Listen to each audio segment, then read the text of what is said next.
Welcome back to another episode of the Body Proof Podcast, where we talk to leading industry professionals to give you tips and advice on how you can best achieve your health and fitness goals. Now, in this episode 59, it's just me, and we're going to be talking about training, how you can get the most out of the training that you do, and what an effective training plan should look like. So this week, episode 59, we're actually bringing these podcasts onto YouTube as well. So you can either listen on podcasts where you're driving, you're sat at the beach, or you're in the gym, or you can tune into YouTube and you can see my pretty little face all over YouTube doing the same talk. So if you're not already, jump over to our YouTube channel. It's just Body Proof Health and Performance, and you'll see me there looking very pretty in my red shirt. So just give us a subscribe there. And if you're on YouTube and you prefer podcasts, just jump over to podcast on the iTunes. And again, it's just Body Proof Podcast, and you'll get all 59 episodes there. So in this episode, we want to talk about training. And if you stay to the end, there will be a free giveaway for everybody, whether you're on podcast or whether you're on YouTube. There's a free giveaway at the end. And in the meantime, we're going to get you to, we're going to show you how to design a training program and how to get the most out of your training. So the first thing that we need to look at, and the first thing we need to consider when talking about training and how to get the most out of your training, how to get the best results, there's a clear difference between exercising and training. So when we look at the two, exercising is like moving and just jumping around and doing those like classes that you see people do at gyms or outdoor boot camps. Like, that's not training. You're not training your body to be better. You're just moving. Training is like when you have programmed structure to what you do, and there's organization and a direction with a set goal in mind. That's the difference between exercising and training. And when you look at people that exercise in, like, yeah, of course they're going to get some initial results when they first start, but they're not going to get continued results that you will expect to get through a proper, well-engineered training method. So what will happen, someone that's sedentary or not doing any kind of exercise or training at all, and they want to start making healthy changes in their life, they'll sign up to a gym, they'll start going to classes, they'll start going to a boot class, they start moving and exercising. And all of a sudden, they've gone from a caloric output of, let's just say, for example, 2,000 calories per day, and they've introduced this training, this group training that they're doing, this group exercising, and they just increased their daily output by 200. So all of a sudden, they're using 200 calories more than they used to. And the net effect is they'll start to lose weight. Or, for example, someone might start exercising in the gym, go to the gym, doing some weights, and all of a sudden, their environment is different. And their body has to start changing to what they're now doing. So they'll get some initial results. They get some initial reaction from their body as it now changes to meet their new adaptation, their new stimulus, their new environment. We are now lifting weights. We're now exercising. We're now going to a body pump class. We need to now be different so that we can deal with this stimulus, because this is completely different to what we have been doing.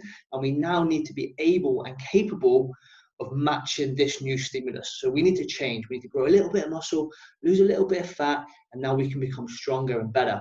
And what happens is the body will then stop adapting. It will make the changes that it needs. And unless that exercise continues to progress, there's no further need or no longer requirement for the body to continuously change. It will change, it will get to the point, and then it will stop. And just think of, if you went out today and did a 5-kilometer run, that would, well, depending on your fitness, that could be quite hard for you. You might get out of breath, your knees might hurt, your ankles might hurt a little bit. You might not be able to make it, you might have to walk a little bit. And you do it again the next day, and then the next day, and the next day, and the next day. Eventually, that 5K becomes easy, or it becomes easier. That's your body adapting. It's adapting to the new stimulus. Sorry. But what will not happen is you won't continuously get fitter. You won't continuously get fitter. You won't then all of a sudden be able to run 10K. You don't just keep surpassing where you need to be. The body will only adapt to the stimulus that's required. So you have to remember that the body is an incredible survival mechanism, and it will survive no matter what. It wants to stay where it knows is safe. That's where it wants to be. It doesn't want to go anywhere else. It doesn't need to go anywhere else. Save energy, be conservative, stay safe. And that's what happens when we're just exercising. If you're just exercising, You'll get to a point, but you won't continuously progress. We see this all the time. People start going, lose a little bit of weight, and then they just stay the same. And even on a higher level, when we see young lads especially, they start going to the gym and they apply what we call training as you feel, or train as you feel. And this is, they just go in and lift the weights that they want, and I trained hard today, but the reality is you actually lifted less weight for less reps than you did last week. You just didn't calculate any of it, so you didn't know. You're a little bit tired, a little bit fatigued, went in, felt like you trained harder. You forgot how hard you trained last week. It felt like you did enough, but reality is you did less than last week. So when you were in there last week, you did more than the week before, and the body goes, wow, we need to change, we need to adapt, we need to grow a bit more muscle so we can deal with this new load that Steve's putting on us.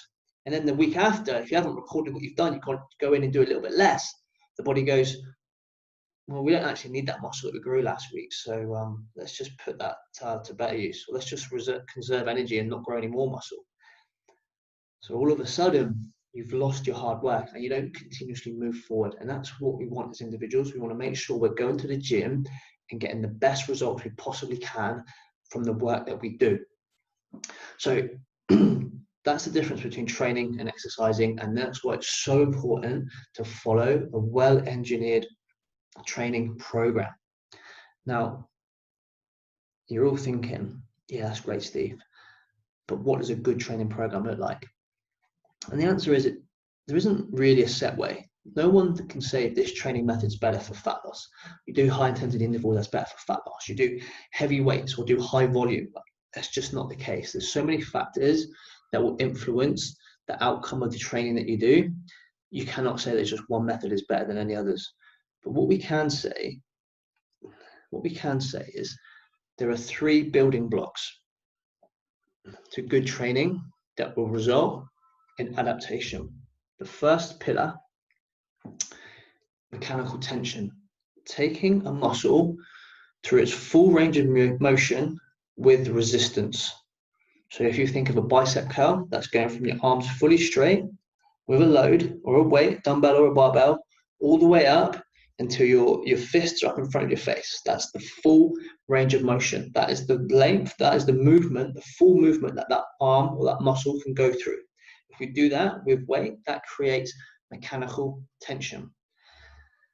The next principle of good training is muscle tension. We want to make sure that we're creating tension build up in the muscle. So we have mechanical tension and muscle tension, or metabolic adaptation, or metabolic stress is the other principle as well. So we want mechanical tension, muscle tension, or what we call metabolic tension or metabolic stress, depending on what you want to call it.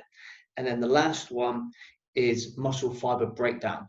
So mechanical tension is when we take a muscle with load through its full range of motion. Now, when you think of this, I want you to think of all the young lads in the gym that are doing like chest press and squats and bicep curls, but they're only actually moving their arms like half that range of motion, and they're just putting too much weight on there and using bad form, reducing the actual range of motion, just trying to move weight. Like, that's not going to get you the best result. That's just training your ego. Hey, look, I can bicep curl 100 kilos. No, you can't, mate. No one can. Your bicep would pop off the bone if you did that. You're just using bad form to move weight. That's not creating mechanical tension.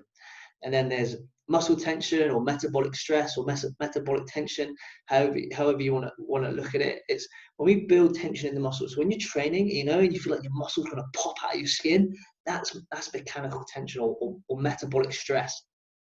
And what's happening is we're getting restricted blood flow to the muscle, and this starts a chemical reaction in the body.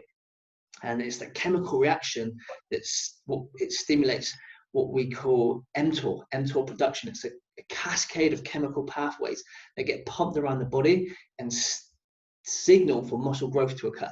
So I'm not going to get technical and start naming all these big names out and get too sciencey, because we don't need that on this podcast and this YouTube channel. It's just about designing a training program and understanding the basic fundamentals. So those chemical reactions signal muscle growth and support the chemical reactions that we need within the body to achieve muscle growth. And then there's muscle fiber breakdown. So when we get to the point where we feel like we can't keep moving, but we can, and we just really, really work hard to create that burn in the muscle. That's when the muscle fibers start to tear and break. And what happens then, through adequate nutrition and recovery, which we'll talk about in a bit more detail shortly, these muscle fibers grow back stronger. So the body goes, holy shit, Steve, like you've absolutely ripped us a new one there. You've torn the muscles apart. You've trained so hard. And you know, like when you feel sore the next day, they get sore and they're tired and fatigued, the muscle fibers break down. And then the body starts to recover and repair these muscle fibers. And what the muscle does, it goes, well, if Steve's going to continuously train like this week after week, day after day, getting heavier every week, we need to make sure that we repair these muscle fibers to be stronger than before. Because if we repair them to be the same, then Steve's just going to break us down and break them all up again, and we're going to be sore, tired, fatigued, and damaged. So we want to prevent that from happening. And what we're going to do is make sure that these muscle fibers, they get repaired bigger and stronger. And the result is you get bigger and stronger muscles. So they're the three pillars that we need to address: mechanical tension, metabolic stress, and muscle fiber breakdown. If we can make sure that we're hitting all of these with our training, then we will achieve good training stimulus for adaptation to occur. Now, as soon as I describe these three principles, I know that you can identify and say, right, now I can see why body pump isn't the best thing for me. Or now I can see why going into the gym and just training my ego, lifting heavy weights, or going into the gym and not following the program isn't going to give me the best results, because we can't guarantee that we're going to hit all three of these pillars. We need to make sure that we're hitting all three of these pillars. And the one fundamental that any good training strategy or method will follow is it will have an element of progressive overload within it. So as we've said, all the way up to this point, there has to be a reason for the body to change. And if I go into the gym and lift 100 kilos on Monday, and then week 2, I lift 100 kilos, and then week 3, I lift 100 kilos, that's not a reason for my body to continuously change. And if I go in there on Monday and lift 100 kilos, and then the next Monday I feel a little bit tired, so I lift 95 instead, and the week after I lift 105, and then I go back and lift 100, that's not giving my body a reason to continuously progress. It's giving my body a reason to train hard or exercise, but it's not giving it a mapped system that it knows it's going to follow. What we want to do is every week make sure that we're doing more than the week before.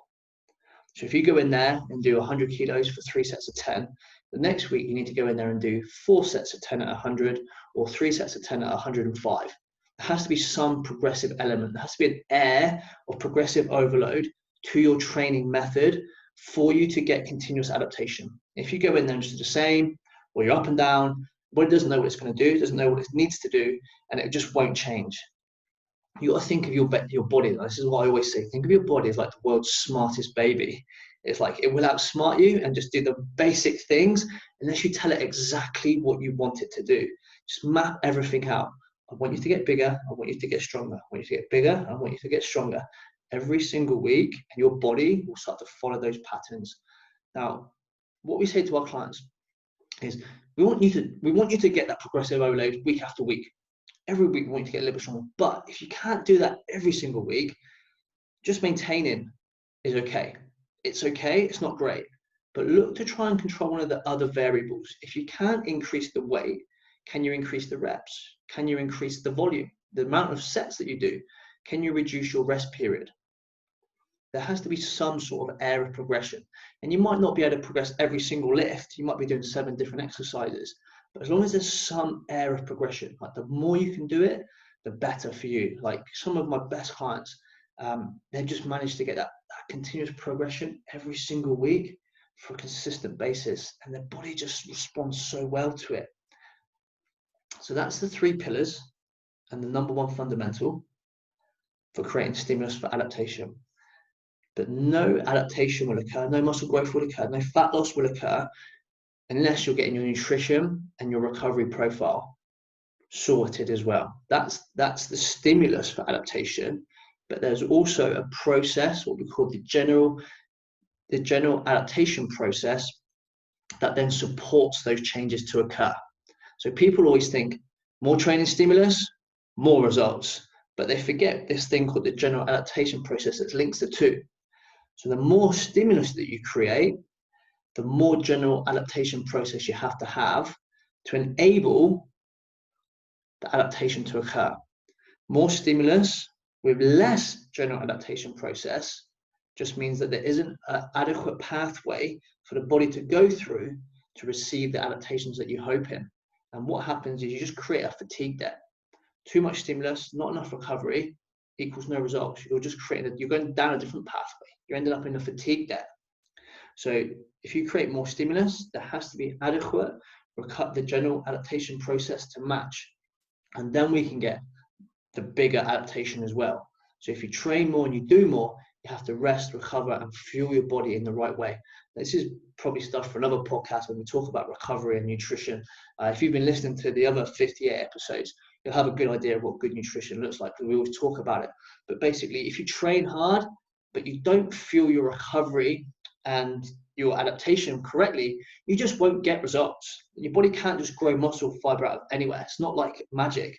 You can't just create muscle fibers because you've trained hard. That has to come from somewhere. That material has to come from somewhere. It's like building an extension on your house. You need the bricks to come in, and you need the laborers to come in, and you need the time to build it, and you need the time for the mortar to set. It's all a part of the process. So it's like you have the house, which is you, and then you have the plans, which is the training, and then you need the raw materials, which is the nutrition, and you need the metabolic stress, the hormonal cascade of hormonal pathways, which is the laborers to come in. Then you need the time, which is sleep and recovery, for it all to set and last. And if you skip any of those processes, the muscle growth won't occur, the extension won't come up. Or if you get one of them wrong, it will all just fall down. So think of it like that. You're building an extension to your house. You have this really good, rock solid house. You want to build an extension on it. You want to build extra muscle fiber. You want to build more muscle onto that house. You need the stimulus, which is the plans. That's the training. You need the nutrition, the raw materials, the bricks and the mortar. You need the laborers to put it all together. That's the cascade of hormonal pathways, mTOR signaling. And then you need the rest and recovery, which is time for it to set and come solid and be there set in stone for you. So that's the fundamentals that need to support the training. And now I guess it's just about putting it all together and making it into a plan. So I know what I need to do when I go in there. I need to train with good technique. I need to apply the 3 pillars: mechanical tension, move for a full range of motion with resistance. That's not half reps. It's not just moving weight. That is focusing on taking my muscle through a full range of motion. So before you do any exercise, think about what muscle am I trying to target with this exercise? Is it my pecs? Is it my traps? Is it my delts? Is it my bicep, my tricep? Is it my quads, my hammies, my glutes? Okay, so I've identified that this dumbbell bicep curl is trying to target my bicep. Then think to yourself, what range of motion does the bicep work through? So that's your arm being at full extension, bending at the elbow and into the shortest position. That's the full range of motion that the bicep can go through. I need to make sure that I go through that full range of motion with resistance. Add the weight. And think of it as you're not trying to move weight. The objective of powerlifting is to move weight. The objective of bodybuilding or building a stronger physique or body transformation is to take the muscle through a full range of motion, and the resistance just designed to make that movement harder. We want to use the weight to make that movement harder. The objective isn't to move the weight. If your objective is to go in and complete 3 sets of 10, that doesn't mean you're training the muscle correctly. If your objective is to go into the gym and use the barbell and the weight plates to make 3 sets of 10 repetitions through your pectorals, full range of motion as hard as possible, that's going to get you a better outcome. So we have to go in with training. We have to hit the 3 pillars: mechanical tension, metabolic stress. Make sure that you're creating the hormonal pathways that signal mTOR and create muscle protein synthesis. And there's mechanical muscle fiber breakdown. Make sure that you're breaking the muscle fiber down so that when it gets repaired through nutrition and recovery, it comes back thicker and stronger than before. That's the fundamentals that we need to apply in our training. Then we need to make sure that we're fueling that process correctly with the bricks, the laborers, and the time, which is the raw materials, the nutrition, the hormonal pathway. Make sure you're sleeping, you're healthy, make sure that all your hormones are in check, make sure that you're training correctly to create those pathways. And then we need the time, which is the sleep, for it all to set, so we can build that extension, we can build that bigger muscle on top of what we already have. Once we have all that in place, we can then look at how we're going to achieve this through our workout, through our training program. And there's no real right way and wrong way to build a program. And you know what? The best way and the biggest tip, or the best way to build a program is simply to just use the most simple method. It's pick a movement pattern that you can overload. Pick a movement pattern that you can overload. That's the easiest way to think about training creating a program. You don't need to have 7 exercises or 8 or 9 or 10. You don't need to do all over body or single body isolates. Just think of a movement pattern that you want to overload a muscle through, and then overload that week after week until you can no longer overload it with good form, and build a program around that. So for example, I would always start a program with a big compound movement.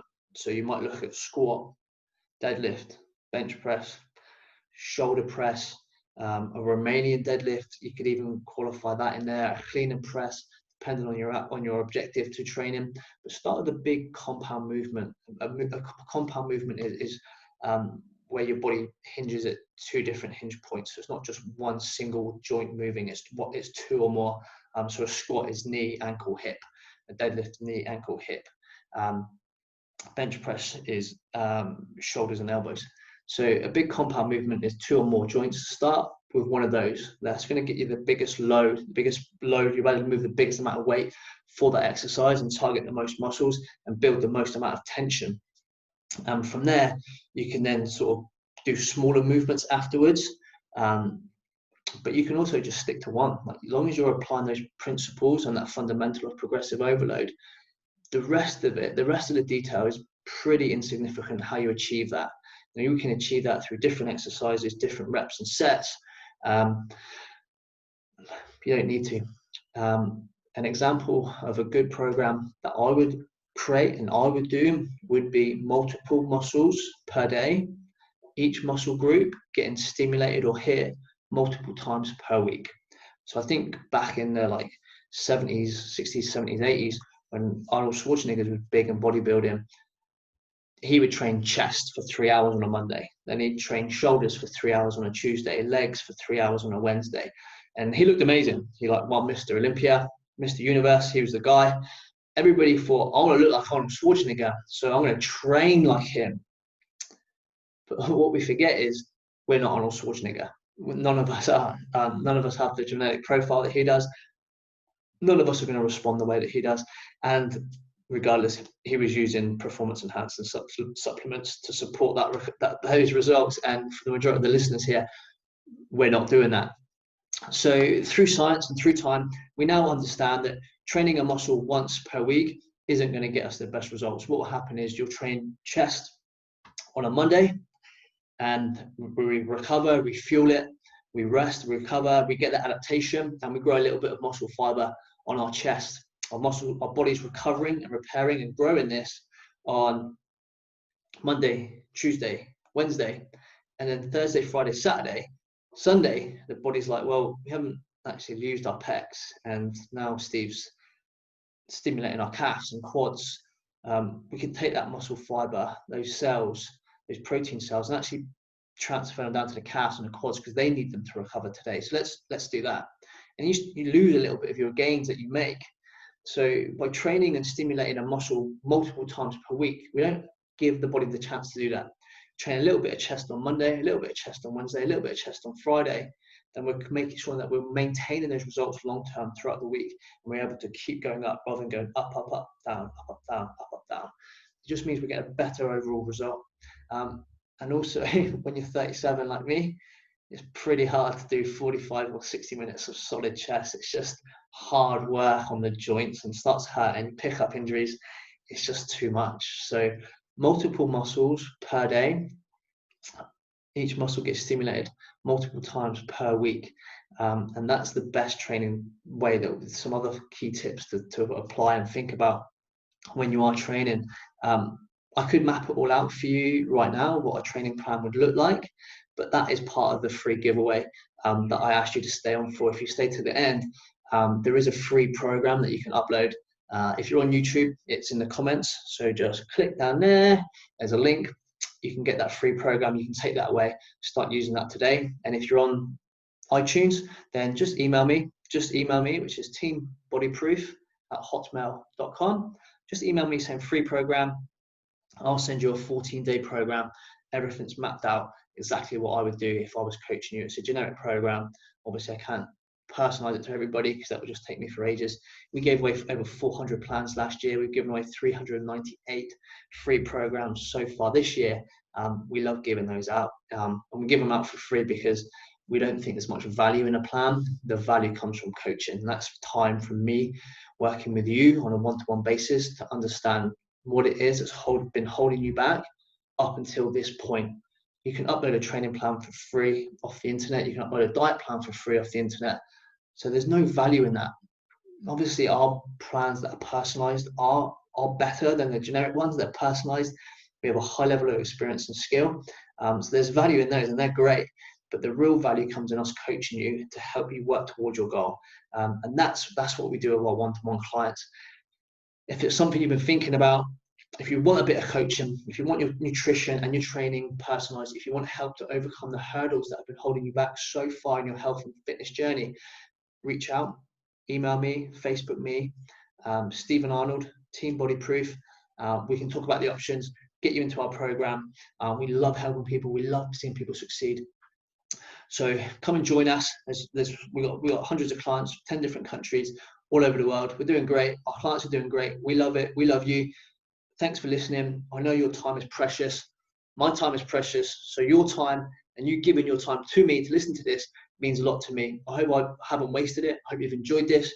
If you have enjoyed it and you don't want to coach and you don't want the free program, just log into iTunes, give us a subscribe on YouTube, give us a 5-star rating, leave a comment, give us a like. All of that feedback helps us to know that we're doing the right thing and helps other people to find us when they search YouTube and podcasts for this content. When people search for it, it helps us if we get good feedback, likes, subscribes, comments, all of that stuff is brilliant for us. There's a free program there as a thank you for being a listener to our shows. If you need anything, let us know. Stephen Arnold, Team Body Proof, YouTube, Facebook, email, hit us up. We will get into you. We'll help you out. And if nothing else, we'll see you next week for another episode of the Body Proof Podcast. Peace out, yo.